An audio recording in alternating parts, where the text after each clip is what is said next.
ওম হরি ওম তৎসৎ। পৃথিবীর প্রাচীনতম ধর্ম হল সনাতন ধর্ম, যা ভারতীয় সংস্কৃতিকে বিশ্ব দুয়ারে শ্রেষ্ঠতম আসন অধিগ্রহণ করতে সক্ষম করেছে।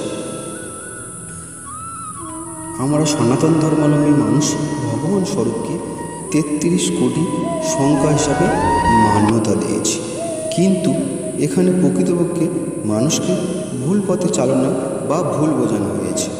বেদের বৃহদারণ্যক উপনিষদে ৩য় অধ্যায়ে ৩৩ কোটি ভগবানের কথা উল্লেখ আছে।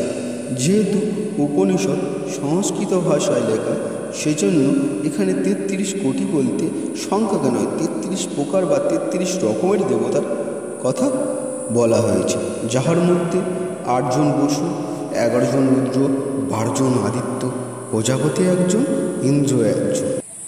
এদের একত্রে অশ্বিনী কুমারও বলা হয়। ৮ জন বসু যথা ধরা বা পৃথিবী, জল, বায়ু, অগ্নি, আকাশ, চন্দ্র, সূর্য, নক্ষত্র। রুদ্র ১১ জন যথা প্রাণ, অপান, ব্যান, সমান, উদান, নাক, কুর্ম, কিরকল, দেবদত্ত, ধনঞ্জয়, জীবাত্মা। ১২ জন আদিত্য যথা অংশুমান, আর্যমান, ইন্দ্র, ত্বষ্টা, ধাতু, প্রজন্য, পূষা, ভগ, মিত্র, বরুণ, বিভীষণ ও বিষ্ণু। ইন্দ্র একজন, প্রজাপতি একজন। একত্রে ৩৩ রকম দেবতা বলা হয়েছে।